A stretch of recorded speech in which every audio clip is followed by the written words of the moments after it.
नमस्कार, India voice देख रहे हैं आप और मैं हूं आपके साथ तुषार कुमार। तो वक्त तो चला है रिपोर्टर्स लाइव का, जहां हम बात करेंगे पीएम मोदी के मन की बात की, राहुल की यात्रा के दौरान रोड शो की और भी बहुत सी खास खबरें। तो चलिए शुरुआत करते हैं रिपोर्टर्स लाइव की, जहां दिन भर की तमाम बड़ी खबरों की जानकारी जो है वो हमारे संवाददाता ग्राउंड जीरो से आप लोगों तक पहुंचाते हैं। लेकिन सबसे पहले हम बात करेंगे कि मन की बात के 110वें एपिसोड को पीएम मोदी ने संबोधित किया। खबर पर ज्यादा जानकारी दे रहे हैं हमारे संवाददाता शिवम दुबे।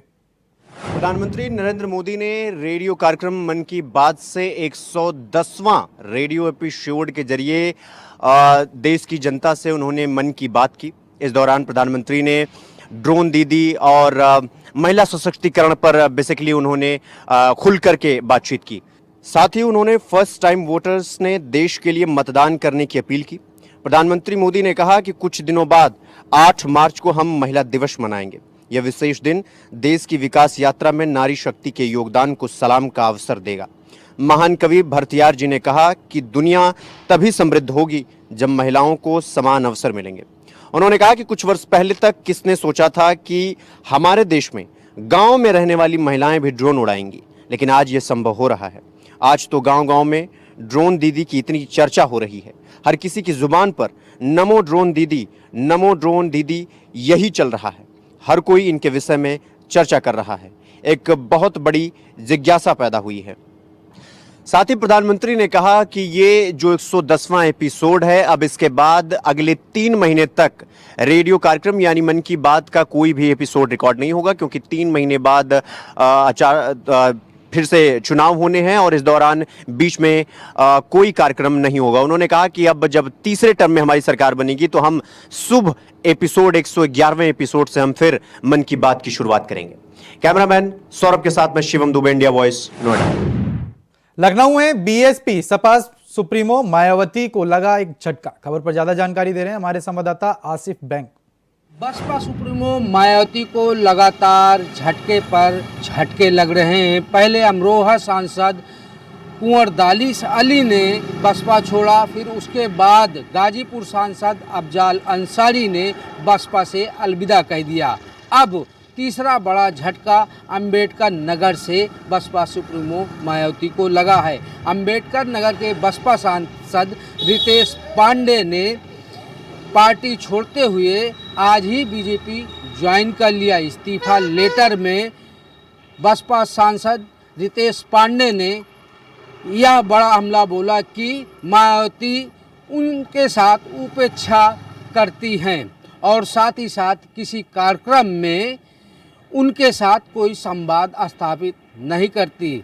ऐसे में उन्हें पार्टी छोड़ना मजबूरी बन गई। वहीं दूसरी तरफ बीजेपी ज्वाइन करने के बाद सांसद रितेश पांडे ने पीएम मोदी और बीजेपी सरकार की जमकर तारीफ भी किया। कहा जिस तरह से बीजेपी लगातार विकास कार्य कर रही है, उससे वह प्रभावित होकर बसपा को छोड़कर बीजेपी में शामिल हुए हैं। वहीं दूसरी तरफ एक के बाद एक सांसदों के इस्तीफा देने के चलते बसपा सुप्रीमो मायावती ने एक्स पर ट्वीट कर कहा है कि अब वह बड़े ही धैर्य के साथ टिकट बंटवारा करेंगे। बिना नाम लिए सांसदों के बारे में उन्होंने यह भी एक्स पर लिखा है कि कुछ स्वार्थी लोग पार्टी छोड़ रहे हैं, ऐसे में उन्हें एक सबक जरूर मिला है। फिलहाल जिस तरह से लोकसभा चुनाव को लेकर सभी पार्टियां लगातार तैयारी में जुटी हुई हैं, वहीं दूसरी तरफ चुनाव के पहले बसपा के सांसदों में मची भगदड़ के चलते कहीं न कहीं बसपा को लगातार झटका मिल रहा है। फिलहाल देखना यह होगा कि आने वाले दिनों में कितने और बसपा के सांसद दूसरी पार्टियों का रुख करते हैं, जो भविष्य के गर्भ में है। कैमरा पर्सन रमाशंकर यादव के साथ इंडिया वॉइस, लखनऊ। भाजपा सांसद रितेश पांडे के इस्तीफे पर आया मायावती का पहला रिएक्शन। क्या है वो रिएक्शन, बता रही है हमारी संवाददाता ज्योति निषाद। लोकसभा चुनाव आने से पहले बसपा सुप्रीमो मायावती को बड़ा झटका लगा है। आपको बता दें, अंबेडकर नगर से सांसद रितेश पांडे ने पत्र लिखकर मायावती को अपना इस्तीफा सौंप दिया है। उन्होंने कहा है कि पार्टी कोई भी मीटिंग बैठक में उन्हें नहीं बुलाती है और ना ही उनके साथ कोई संवाद किया जाता है। जब उनकी पार्टी को जरूरत ही नहीं है तो वो इसी वजह से अपना इस्तीफा सौंप रहे हैं। जिसके बाद मायावती ने इस्तीफे के बाद मायावती ने नाराजगी जताई है। उन्होंने सोशल मीडिया एक्स पर एक ट्वीट भी किया है। आपको बता दें कि मायावती ने कहा कि बीएसपी राजनीतिक दल के साथ ही परम पूज्य बाबा साहेब अम्बेडकर के आत्मसम्मान और स्वाभिमान के मिशन समर्पित मूवमेंट भी है, जिस कारण इस पार्टी की नीति और कार्यशैली देश की पूंजीवाद पार्टियों से अलग है, जिसे ध्यान में रखकर ही चुनाव में पार्टी उम्मीदवार भी उतारती है। रितेश पांडे ने बसपा से इस्तीफे देने के बाद ही बीजेपी भी ज्वाइन कर ली, जिससे बीजेपी की तरफ एक वोट ज्यादा बढ़ गया है और मायावती को इसका नुकसान भुगतना पड़ रहा है और बीजेपी के लिए प्लस पॉइंट माना जा रहा है। अब देखना ये होगा कि जैसे जैसे चुनाव नजदीक आता है और कितने जो नेता और कार्यकर्ता हैं वो बीजेपी में शामिल होते हैं और इसका खामियाजा उनकी पार्टी को भुगतना पड़ता है। कैमरा पर्सन सौरभ के साथ मैं ज्योति निषाद, इंडिया वॉइस नोएडा। अलीगढ़ में पहुंची कांग्रेस की भारत जोड़ो न्याय यात्रा। खबर पर ज्यादा जानकारी दे रहे हैं हमारे संवाददाता मोहम्मद शाहनवाज। भारत जोड़ो न्याय यात्रा के दौरान राहुल गांधी आज अलीगढ़ पहुंचे हैं, साथ में प्रियंका गांधी भी अलीगढ़ पहुंची। तो वहीं थाना सिविल लाइन क्षेत्र स्थित जमालपुर से लेकर शमशाद मार्केट तक राहुल गांधी और प्रियंका गांधी ने रोड शो किया, जिसके बाद रोड शो के दौरान हजारों की तादाद में सपा के कार्यकर्ता और कांग्रेसी कार्यकर्ताओं के साथ हजारों की भीड़ राहुल गांधी का रोड शो में पहुंची, जहां राहुल गांधी का सपाइयों और कांग्रेस और अन्य लोगों के द्वारा जोशीले तौर से स्वागत किया गया। तो वहीं राहुल गांधी ने शमशाद मार्केट से खड़े होकर संबोधन दिया और संबोधन में भाजपा को निशाना बनाते हुए अडानी को जेब कट बताया। तो वहीं देश के गृह मंत्री अमित शाह को लठबाज बताया है। राहुल गांधी ने संबोधन में अडानी को जेब काट बताते हुए कहा कि अडानी गरीब जनता की जेब काटने का कार्य करते हैं। तो वहीं गृह मंत्री अमित शाह लठ लेकर उनको समझाने का प्रयास करते हैं। तो वहीं कहीं ना कहीं भाजपा ईडी और सीबीआई को लेकर लगातार आम लोगों को और उन लोगों को परेशान करती हुई नजर आ रही है, जिसके बाद राहुल गांधी ने भाजपा पर निशाना साधते हुए अडानी को जेब कट और गृह मंत्री अमित शाह को लठबाज बताया है। तो वहीं अपने संबोधन में राहुल गांधी ने कहा कि जिस तरीके से चाइना के मोबाइल बनाए जा रहे हो और उस पर मेड इन चाइना लिखकर भारतीय जनता पार्टी के लोग उसको मेड इन इंडिया लिखकर देश में बेच रहे हैं। तो वहीं कहीं ना कहीं राहुल गांधी ने संबोधन में कहा कि वह चाहते हैं कि अलीगढ़ की जनता और अलीगढ़ मुस्लिम विश्वविद्यालय के छात्र तरक्की करें और अपना मोबाइल होना और उस मोबाइल पर लिखें मेड इन अलीगढ़। जिस दिन वो दिन आएगा तो उस दिन उनको खुशी होगी कि देश के नौजवान तरक्की कर रहे हैं। उसी के चलते राहुल गांधी की हजारों की तादाद में लोगों ने स्वागत किया, जिसके उपरांत संबोधन देने के बाद राहुल गांधी प्रियंका गांधी के साथ रोड शो करते हुए हाथरस के लिए रवाना हो गए। बताया जाता है कि हाथरस के बाद राहुल गांधी आगरा पहुंचेंगे, जहां आगरा में उनको भारत जोड़ो न्याय यात्रा में शामिल होना है। तो वहीं अलीगढ़ से मोहम्मद शाहनवाज, इंडिया वॉइस के लिए। लखनऊ में सीएम योगी के काफिले का हुआ हादसा। खबर पर ज्यादा जानकारी दे रहे हैं हमारे संवाददाता Asif bank. UP CM Yogi Adityanath का काफिला हादसे का शिकार हो गया। फ्लीट में चल रहा एक वाहन पलट गया, जिससे 5 पुलिसकर्मी समेत 12 लोग घायल हो गए। उपचार के दौरान 2 की मौत हो गई। आनन फानन में यूपी सीएम योगी आदित्यनाथ घायलों का हालचाल लेने ट्रामा सेंटर पहुंचे, जहां पर उन्होंने मृतकों को 2-2 लाख और घायलों को 50-50 हज़ार रुपये आर्थिक सहायता दी। आपको बता दें कि शनिवार की देर रात करीब 8 बजे यूपी सीएम योगी आदित्यनाथ का काफिला एयरपोर्ट से आवास की तरफ जा रहा था। अर्जुनगंज में आगे चल रहा फ्लीट हादसे का शिकार हो गया। बताया जा रहा है ताकि काफिले में एक आवारा कुत्ता सामने आ गया, जिससे फ्लीट में चल रहा एक वाहन पलट गया, जिससे कई वाहन आपस में टकरा भी गए। इस दुर्घटना में 5 पुलिसकर्मी समेत 12 लोग घायल हो गए। घायलों को पुलिस की मदद से अस्पताल पहुंचाया गया। इलाज के दौरान एक किशोरी और एक महिला की मौत भी हो गई। यूपी सीएम योगी आदित्यनाथ ने इस मामले को गंभीरता से लेते हुए रविवार की सुबह ट्रामा सेंटर पहुंचे, जहां पर घायलों का उपचार किस तरह से हो रहा है इसके बारे में जानकारी हासिल की और यूपी सीएम योगी आदित्यनाथ ने मृतकों को 2-2 लाख रुपए और साथ ही साथ घायलों को 50-50 हजार रुपए की आर्थिक मदद भी किया। वहीं दूसरी तरफ पूर्व मुख्यमंत्री और सपा सुप्रीमो अखिलेश यादव ने इस हादसे पर तंज भी कसा है।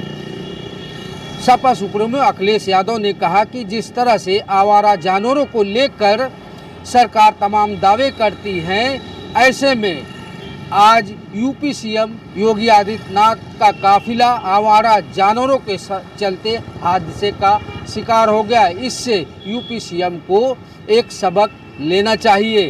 कैमरा पर्सन रमाशंकर यादव के साथ आसिफ बेग, इंडिया वॉइस, लखनऊ। उत्तराखंड विधानसभा बजट का सत्र सोमवार से शुरू होगा। खबर पर ज्यादा जानकारी दे रहे हैं हमारे संवाददाता तुषार गुप्ता। उत्तराखंड में विधानसभा सत्र 26 फरवरी से शुरू होने वाला है और इसमें जो अहम बिंदु रहने वाला है वो बजट रहने वाला है। लेकिन एक और महत्वपूर्ण बिंदु मुख्यमंत्री पुष्कर सिंह धामी अब इस विधानसभा सत्र में लाने वाले हैं, वो है कि जिस तरह से जो दंगाई है वो सरकारी संपत्ति और निजी संपत्ति का जो नुकसान करते हैं, अब उनसे ही ये वसूली की जाएगी। उत्तराखंड लोक और निजी संपत्ति क्षति वसूली ये विधेयक विधानसभा सत्र में लाया जाएगा, जिससे पहले ही जो विपक्ष है वो हमलावर राज्य सरकार के होते हुए नजर आ रहा है। उनका कहना है कि ये लोकतंत्र की हत्या है और भाजपा लगातार संविधान के साथ खिलवाड़ करती हुई नजर आ रही है। अगर ये विधानसभा में पारित होगा तो इस पे कांग्रेस पूर्ण रूप से विरोध करेगी। वहीं अगर मैं बात करूं तो भाजपा इसका समर्थन करती हुई नजर आ रही है। भाजपा के जो नेता हैं वो ये कह रहे हैं ये दंगाइयों और जो उपद्रवी है और साथ साथ जो आतंकवादी है उन पर कड़ा प्रहार करने की जो बात कही गई है वो करेगी और जिस पर जो धामी सरकार है वो सख्त नजर आती हुई नजर आएगी। लेकिन जिस तरह से ये विधायक सामने आएगा और उसके बाद ये पारित होगा, लेकिन फिलहाल जो राजनीति है इसमें गर्माती हुई नजर आ रही है। कैमरामैन निशांत चौहान के साथ मैं तुषार गुप्ता, इंडिया वॉइस, देहरादून। बिजनौर के नगीना इलाके में उस वक्त हड़कंप मच गया जब एक दामाद ने अपने ही ससुर पर हैंडपंप से हमला कर दिया। खबर पर ज्यादा जानकारी दे रहे हैं हमारे संवाददाता जहीर अहमद। बिजनौर के नगीना थाना क्षेत्र में उस वक्त देर रात हड़कंप मच गया जब पति पत्नी के विवाद को सुलझाने पहुंचे उसके ससुर की दामाद ने नल का हत्था निकाल करके वार कर हत्या कर दी। ससुर की मौत से परिवार में कोहराम मच गया। परिजनों का रो रो कर बुरा हाल है। मौके पर पहुंची पुलिस ने शव को कब्जे में लेकर पोस्टमार्टम के लिए भेज दिया और केस दर्ज कर मामले की जांच में जुट गई। बताया जा रहा है कि टीकम की लड़की गीता की शादी मोनू के साथ लगभग 14 साल पहले हुई थी। मोनू ड्राइवर है और अक्सर नशे में अपनी पत्नी के साथ मारपीट व विवाद करता रहता है। देर रात भी विवाद की सूचना पर उसका ससुर टीकम मौके पर पहुंचा और विवाद को सुलझाने के लिए बात करने के लिए प्रयास कर रहा था। इसी दौरान गुस्से में आकर मोनू ने नल का हत्था निकाल करके अपने ससुर के ऊपर वार कर दिया, जिससे उसकी मौके पर ही मौत हो गई। फिलहाल पुलिस तहरीर के आधार पर केस दर्ज कर कार्रवाई की बात कह रही है और आरोपी मोनू की तलाश में पुलिस की कई टीमें जुटी हुई हैं। बिजनौर से जहीर अहमद, इंडिया वॉइस। अमेठी में केंद्र मंत्री स्मृति ईरानी के आवास पर पहली बार जनता दरबार लगा। खबर पर ज्यादा जानकारी दे रहे हैं हमारे संवाददाता संजय। केंद्रीय मंत्री व अमेठी सांसद स्मृति ईरानी अपने 2 दिवसीय दौरे पर अमेठी में हैं, जहां उनके दौरे का आज दूसरा दिन है। दूसरे दिन सुबह 10 बजे वो अपने निज आवास मैदान मेवई में जन चौपाल लगाकर लोगों की समस्याओं की सुनवाई की। उसके बाद संबंधित अधिकारियों को निर्देश दिया उनकी समस्याओं के निराकरण के लिए। साथ ही आपको बता दें कि तिलोई विधानसभा के मवई आलमपुर सहित आधा दर्जन से अधिक गाँवों में जन संवाद विकास यात्रा के कार्यक्रम में हिस्सा लेंगी। उसके बाद वहीं वो 4 बजे रायबरेली के संसदीय क्षेत्र मुंशीगंज पहुंचेंगी, जहां पर प्रधानमंत्री जी द्वारा वर्चुअल अखिल भारतीय आयुर्विज्ञान संस्थान का लोकार्पण कार्यक्रम में मौजूद रहेंगी, जिसमें उत्तर प्रदेश सरकार के मुख्यमंत्री योगी आदित्यनाथ भी मौजूद रहेंगे। Sanjay Kumar Yadav, India Voice, Amethi. दिल्ली के सभी बॉर्डर्स को आम लोगों की आवाजाही के लिए खोल दिया गया। खबर पर ज्यादा जानकारी दे रहे हैं हमारे संवाददाता अजीत कुमार। लगभग 2 हफ्ते के समय से किसानों के प्रदर्शन को देखते हुए दिल्ली के तमाम बॉर्डर को पूरी तरीके से सील कर दिया गया था, जिसकी वजह से विशेष तौर पर दिल्ली से बाहर जाने वाले लोगों को खासा परेशानी का सामना करना पड़ रहा था।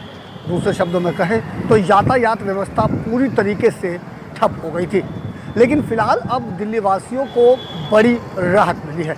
जी हाँ, ऐसा इसलिए भी कहा जा सकता है क्योंकि भले ही दिल्ली के तमाम बोर्डों को पूरी तरीके से ना खोला गया हो, लेकिन एक बार फिर से यातायात व्यवस्था को दुरुस्त कर दिया गया और काफ़ी हद तक बॉर्डर्स पर लोगों को राहत दी गई है।